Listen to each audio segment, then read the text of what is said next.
الحمد لله رب العالمين والصلاة والسلام على سيد الأنبياء والمرسلين وعلى آله وأصحابه أجمعين أما بعد فقد قال الله تبارك وتعالى في القرآن المجيد والفرقان الحميد أعوذ بالله من الشيطان الرجيم بسم الله الرحمن الرحيم اعملوا آل داود شكرا وقليل من عبادي الشكور صدق الله العظيم وصدق رسوله النبي الكريم ونحن على ذلك من الشاهدين والشاكرين.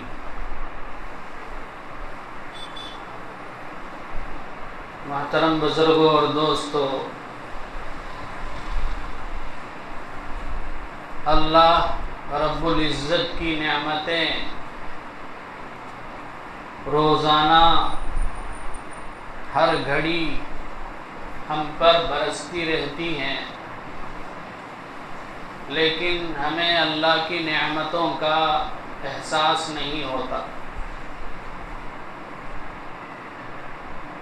ہم بالکل موجود نہیں تھے، اللہ نے ہمیں موجود کیا، عدم سے وجود میں لایا. یہ ایک نعمت ہے. اور اللہ نے ہمیں جانور نہیں بنایا بلکہ انسان بنایا، اشرف المخلوقات بنایا. یہ ایک مستقل نعمت ہے. پھر اس کے بعد انسان بھی صحیح سالم انسان بنایا. الحمدللہ ہماری آنکھیں بھی درست، ہمارے کان بھی صحیح سالم، ہماری زبان بھی صحیح سالم، ہمارے ہاتھ پیر بھی صحیح سالم. اللہ نے ہمیں اندھا نہیں بنایا، بہرا نہیں بنایا، گونگا نہیں بنایا، لنگڑا لولا نہیں بنایا. اللہ نے ہمیں صحیح سالم درست اعضاء والا بنایا. یہ ایک مستقل نعمت. پھر اس کے بعد اللہ نے انسان بنایا تو انسانوں میں سے ہمیں ایمان والا بنایا. ایمان والے کے گھر میں پیدا فرمایا. ہم نے ایمان کے لانے کے لیے صحابہ کی طرح قربانیاں پیش نہیں کی. اللہ نے ہمیں خود بخود ایمان والا بنا دیا. یہ ایک مستقل نعمت. اور اس کے بعد اگر اللہ ہمیں نوح علیہ السلام کا امتی بناتا، یہ بھی کوئی بڑی چھوٹی نعمت نہیں، یہ بھی بڑی نعمت. اگر اللہ ہمیں موسیٰ علیہ السلام کا امتی بناتا تو یہ بھی کوئی چھوٹی نعمت نہیں، یہ بھی بڑی نعمت. عیسیٰ علیہ السلام کا امتی بناتا تو وہ بھی بڑی نعمت. لیکن اللہ نے ہمیں سید المرسلین، خاتم الانبیاء، تاجدار مدینہ حضرت محمد مصطفیٰ صلی اللہ علیہ وسلم کا امتی بنا، جو سارے انبیاء میں سب سے افضل، اور آپ کی امت بھی ساری امتوں میں سب سے افضل. یہ ایک مستقل نعمت. ہم نے کبھی بھی اللہ سے نہیں پوچھا کہ اللہ ہمیں نبی صلی اللہ علیہ وسلم کا امتی بنا دے، نہیں پوچھا. لیکن اللہ نے ہمیں خود بخود عطا کر دیا. تو یہ ایک بہت بڑی نعمت. حدیث پاک میں آتا ہے کہ قیامت کے دن امت محمدیہ کو غرم محجلین کے لقب سے پکارا جائے گا. عربی میں غر اور محجل اس شخص کو کہتے ہیں جس کے اعضائے وضو چمک رہے ہوں. وضو کے اعضاء، چہرہ ہے، ہاتھ ہے، پیر ہے، تو یہ سارے اعضاء قیامت کے دن امت محمدیہ کے چمک رہے ہیں. اسی سے سب پہچان لیں گے کہ یہ امت محمدیہ ہے. تو الغرض بزرگوں اور دوستوں، بے شمار نعمتیں اللہ تعالی ہم پر برسا رہے ہیں، لیکن ہمیں اس کا احساس نہیں، سوچتے نہیں ہم. ہم تو ایسا سمجھتے ہم تو اس لائق تھے اس نعمت کے. وَإِن تَعُدُّوا نِعْمَةَ اللَّهِ لَا تُحْصُوهَا، اللہ تعالیٰ فرماتے ہیں اگر تم اللہ کی نعمتوں کو شمار کرنے لگو تو تم شمار نہیں کر سکو. اگر ہم قلم لے کے بیٹھ گئے لکھنے کے لیے کیا کیا نعمتیں ہیں تو جتنا سوچیں گے 200-300 نعمتیں ہی یاد آئیں گی. حالانکہ کتنی نعمتیں اللہ تعالیٰ قدم قدم پر ہم پر برسا رہے ہیں لیکن ہمیں اس کا احساس نہیں. ایک ایک سیکنڈ میں ہم سانس لے رہے ہیں، باہر کی ہوا اندر لے رہے ہیں، اندر کی ہوا باہر چھوڑ رہے ہیں. یہ کوئی معمولی نعمت ہے؟ دوسرا جو کرونا کا دور آیا اس وقت تمہیں معلوم ہوا ہوگا اس کی کیا قدر تھی. لاکھوں روپے ہزاروں روپے دے کے وہ سلنڈر لینا پڑتا تھا مصنوعی ہوا کے خاطر. اللہ تبارک و تعالیٰ کا کتنا بڑا احسان، اللہ ہمیں مفت میں پہلے بھی دے رہا تھا، یہ سانس لینے کی طاقت اب بھی دے رہا ہے. تو بزرگوں اور دوستو، الغرض اللہ کی بے شمار نعمتیں ہم پر برس رہی ہیں. تو اب ان نعمتوں کا شکر کیا ہے؟ ہمارے اکابرین کہتے ہیں نعمتوں کے شکر کے 3 رکن ہیں، 3 فرض ہیں. شکر کے 3 فرض ہیں. پہلا فرض یہ ہے کہ ہم اپنے دماغ میں اپنے ذہن میں یہ سوچیں اللہ نے جو نعمت مجھے عطا کی ہے یہ اللہ نے مجھے بغیر استحقاق کے عطا کی ہے. میرا تو حق ہی نہیں تھا، میں اس لائق ہی نہیں تھا. اللہ نے مجھے بغیر کسی استحقاق کے، میں اس کے لائق نہیں مستحق نہیں تو اللہ نے مجھے نعمت عطا کر دی. اس کا تصور ہمیں ہونا چاہیے.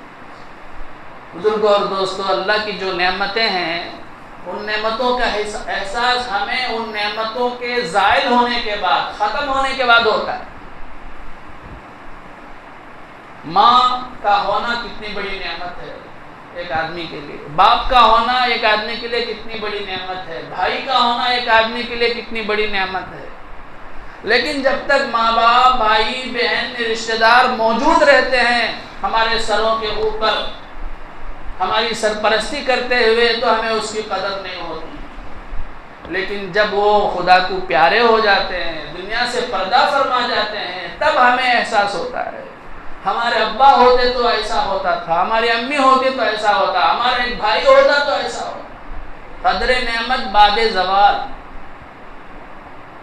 اور اسی طرح سے ہمارا حال یہ ہے جب ہم پر کوئی مصیبت آتی ہے، کوئی پریشانی لاحق ہوتی ہے، کوئی تکلیف ہوتی ہے تو ہم اپنی نیکیوں کو دیکھتے ہیں. جو چھوٹی موٹی نیکیاں کرتے ہیں، نماز پڑھ لیتے ہیں، روزہ رکھ لیتے ہیں، زکوٰۃ دے لیتے ہیں، چھوٹی موٹی نیکیاں، اس کی طرف ہمارا ذہن جاتا ہے. ہم تو نمازی ہیں، ہم تو زکوٰۃ ادا کرتے ہیں، ہم تو جو ہے تہجد گزار ہیں، ہم تو قرآن پاک کی تلاوت کرتے ہیں، پھر بھی ہم پر یہ مصیبتیں کیسے آ گئی؟ اللہ سے ہی شکایت کرتے ہیں.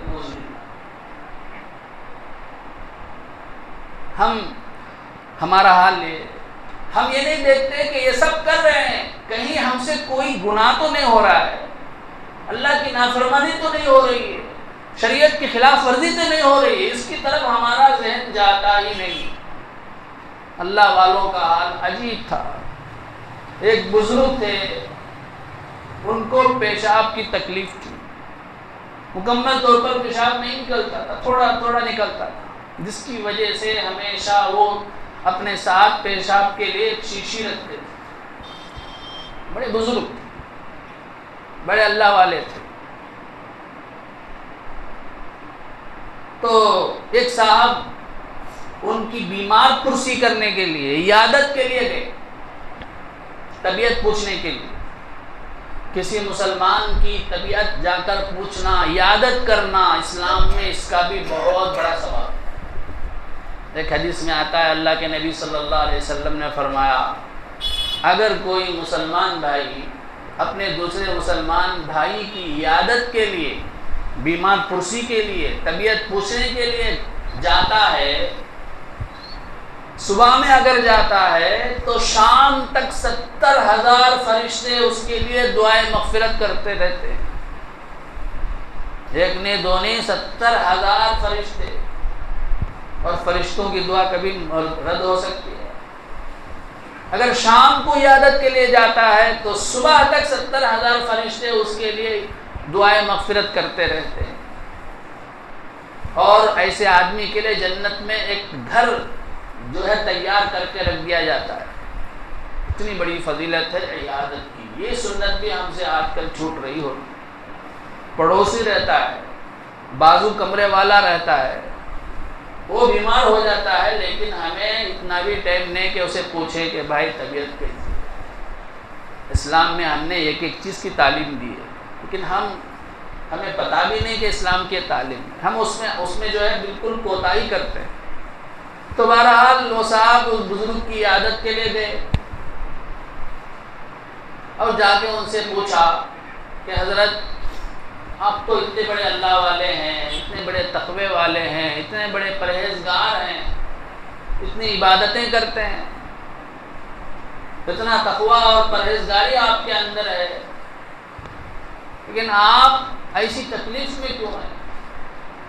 تو وہ کہتے تھے حضرت بزرگ کہتے تھے یہ مجھے جو تکلیف ملی ہے، جو سزا ملی ہے، یہ ناشکری کی سزا ہے۔ تب وہی وہ صاحب پوچھنے لگے آپ تو اتنے بڑے اللہ والے ہیں، آپ سے کیسے ناشکری ہو گئی؟ آپ کو کیوں ناشکری کی سزا مل گئی؟ تو بزرگ نے جواب دیا پیاس ہمیں لگتی تھی، پانی ملتا تھا، پانی پیتے تھے، تو پانی ملنے کے تو ہم نعمت سمجھتے تھے، لیکن یہ پانی جب ہمارے اندر جاتا تھا اور وہاں سے خود بخود نکل جاتا تھا، گندگی بن کر، ناپاک بن کر، بیت الخلا جاتے تھے، وہاں حاجت پوری کر لیتے تھے، باہر آ جاتے تھے، خود بخود نکل جاتا تھا، لیکن ہم نے سوچا بھی نہیں کہ پیشاب کا خود بخود آسانی سے نکل جانا یہ بھی ایک نعمت ہے۔ یہ اللہ والوں کی شان یہ ہوتی ہے، وہ اپنی نیکیوں کو دیکھتے نہیں ہو۔ ہم نہ اشکال آتا پہلے، میں تو اتنا بڑا چلا لگاتا سو، میں سال لگایا سو، اپنے محلے کا امیر، میں تو گھر کی تعلیم چھوڑتا نہیں، کیا محلے کا گھر چھوڑتا نہیں، پھر بھی مجھے کیوں تکلیف؟ لیکن اللہ والے ایسے نہیں، کتنے بڑے وہ عبادت گزار بھی ہوں، سوچتے ہیں دیکھتے ہیں کہ میرے سے کوئی غلطی تو نہیں ہو رہی، لیکن ہمارا حال وہ نہیں ہوتا، ہمیں صرف نیکیوں کو دیکھتے ہیں۔ نمازیں ایک طرف پڑھ رہے ہوتے ہیں، لیکن ہماری زبان جھوٹ میں ملوث، دوسروں کے ساتھ دھوکہ دہی، قرض لے لیے دینے کا نام ہی نہیں، یہ سب کام کر رہے ہوتے ہیں، وہ اسے دیکھتے نہیں ہم لوگ۔ جو نافرمانیاں ہو رہی ہیں خدا کی، اس کی طرف ہمارا ذہن نہیں جاتا، لیکن اللہ والے ایسے نہیں ہوتے، وہ اپنی خطاؤں کو دیکھتے ہیں۔ تو بزرگ کہنے لگے کہ میرا ذہن کبھی بھی گیا نہیں کہ یہ بھی ایک نعمت ہے۔ بزرگ اور دوستو، جب یہ اس میں تکلیف واقع ہوتی ہے پیشاب کے نکلنے میں، تب ہمیں احساس ہوتا ہے یہ بھی ایک نعمت ہے۔ تو بزرگ فرماتے تھے کہ میری ناشکری کی سزا ہے کہ اللہ نے میں نے اس کی قدر نہیں کی، جس کی وجہ سے مجھے یہ سزا مل رہی ہے۔ فضائل صدقات میں یا اعمال میں واقعہ سنے ہوں گے نا، ایک بادشاہ کو جو ہے پیشاب نکلتا ہی نہیں تھا، اور پریشان، پورے حکیموں کو بلایا، کس کی دوا بھی کام نہیں ہے۔ آخرکار ایک فقیر گزرے، وہ کہنے لگے میرے پاس اس کی دوا ہے، شرط یہ ہے کہ تم آدھی سلطنت میرے حوالے کر دو۔ تو بادشاہ نے کہا ہاں میں دے دوں گا، دیکھو ابھی لکھ کر دیتا ہوں، لے لو، پہلے اس مصیبت سے مجھے چھٹکارا دیا۔ چنانچہ حضرت نے وہ جو فقیر تھے کچھ دوا دیے، اب پیشاب جاری ہو گیا، اب تسلی ہو گئی بادشاہ کو، لیکن کیا دیکھتا ہے کہ اب پیشاب بند ہونے کا نام ہی نہیں لے رہا ہے۔ اب تک پیشاب آتا نہیں تھا، اب وہ رکتا نہیں۔ پھر پکڑ کے لایا وہ بزرگ کو، حضرت اب تک تو پیشاب آتا نہیں تھا، اب اتنا آتا ہے کہ رکنے کا نام لے رہا۔ تو بزرگ نے کہا کہ مجھے اس کے لیے اور آدھی سلطنت چاہیے۔ کہا کہ ہاں وہ بھی میں دینے کے لیے تیار ہوں، کسی نہ کسی طرح اس کو رکوا دو۔ دوا دی، علاج کیا، اس کے بعد اس کا جو ہے پیشاب معمول پر آ گیا۔ تو بزرگ نے کہا کہ مجھے تمہاری سلطنت نہیں چاہیے، تم ہی رکھ لو، میں تمہیں اصل میں بتانا چاہتا تھا کہ پیشاب کا وقت پر نکلنا، وقت پر جو ہے اس کا رک جانا، یہ اللہ کی کتنی بڑی نعمت ہے کہ اس کے مقابلے میں پوری دنیا کی سلطنت بھی دو تو اس کی قیمت نہیں ہو سکتی۔ تو بزرگوں اور دوستوں، ایسی نعمتیں اللہ کی ہم پر برس رہی ہیں۔ اب جب ہمیں مسلمانوں پر کوئی آفتیں آتی ہیں، تکلیفیں آتی ہیں، کسی بھی اعتبار سے، ذاتی اعتبار سے، گھریلو اعتبار سے، تجارت کے اعتبار سے، تو ہمارا ذہن بس ہمارے نیکیوں کی طرف جاتا ہے، ہمارے گناہوں کی طرف، ہماری نافرمانیوں کی طرف ہمارا ذہن جاتا ہی جانا چاہیے۔ تو یہ پہلا رکن ہے۔ دوسرا رکن یہ ہے کہ دل میں بھی سوچے کہ اللہ نے جو نعمت دی ہے مجھے بغیر استحقاق کی عطا کی ہے۔ اور دوسرا رکن، دوسرا فرض شکر کا یہ ہے کہ زبان سے بھی بار بار کہتے رہے اللہم لک الحمد و لک الشکر، اللہم لک الحمد و لک الشکر، اللہم لک الحمد و لک الشکر، زبان سے بھی کہتا رہے۔ یہ دوسرا رکن ہے، اللہ تیرا شکر ہے، اللہ تیرا شکر ہے، میں تو اس کا مستحق نہیں تھا، تو نے مجھے یہ جو ہے بغیر استحقاق کی عطا کیا، زبان سے بھی کہتے رہے۔ اور تیسرا فرض یہ ہے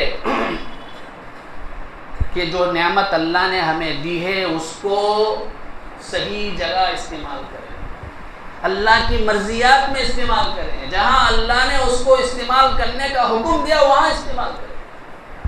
جیسے دیکھنے کی نعمت اللہ نے آنکھ عطا کی ہے، تو سب سے پہلے دل میں سوچیں، دماغ میں سوچیں اللہ نے مجھے دیکھنے کی نعمت دی ہے، میں اس کا لائق نہیں تھا، میں کوئی بڑا کارنامہ انجام نہیں دیا، میں بہت بڑا کوئی عبادت گزار نہیں ہوں، میں متقی پرہیزگار نہیں ہوں، پھر بھی اللہ نے مجھے یہ نعمت دی۔ دل میں سوچیں اور زبان سے بھی کہتے رہیں اللہم لک الحمد و لک الشکر۔ اور اس کے بعد اللہ نے اس آنکھ کو جہاں استعمال کرنے کا حکم دیا ہے وہی استعمال کریں،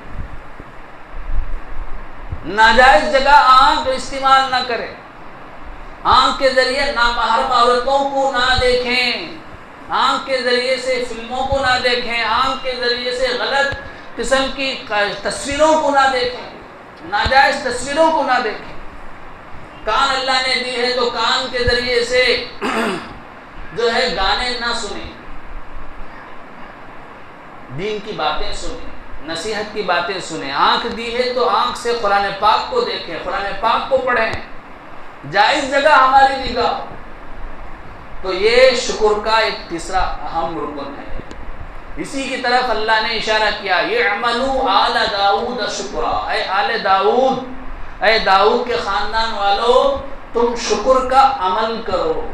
اللہ تعالیٰ اشکرو یعنی شکر کرو نہیں بول رہا ہے، شکر کا عمل کرو، یعنی اس کو عملی جامہ پہناؤ، پریکٹیکل میں لاؤ اسے، صرف زبان پہ اکتفا مت کرو اللہ تیرا شکر ہے، اللہ تیرا شکر ہے، نہیں، اس سے نعمت کا حق ادا نہیں ہوتا، شکر ادا نہیں ہوتا۔ حضرت مولانا مفتی احمد صاحب خان پوری دامت برکاتہ، بہت بڑے ہمارے ملک کے بہت بڑے بزرگ ہیں، بیمار ہیں آج کل، دعا فرمائیے۔ حضرت نے ایک مثال کے ذریعے سے سمجھایا ہے۔ ایک آدمی عمرہ کے لیے یا حج کے لیے گیا، مدینہ منورہ کو بھی گیا، وہاں دیکھا کہ دکان میں جو ہے ایک رومال ہے، بہت ہی شاندار ہے، دل میں خیال آیا ہمارے محلے کے امام صاحب ہیں، ان کو تحفہ میں پیش کرو۔ چنانچہ 10-20 ریال دے کے وہ رومال خرید لیا۔ اب یہاں آیا اور آ کر امام صاحب سے ملاقات کیا، امام صاحب کو تحفہ دیا کہ حضرت میری طرف سے تحفہ ہے، مدینے سے لایا۔ تو امام صاحب نے بہت شکریہ کہا کہ آپ وہاں جا کے بھی ہمیں یاد رکھے، تمہارا بہت شکر ہے، اللہ آپ کو جزائے خیر دے، لے کے رکھ لیے۔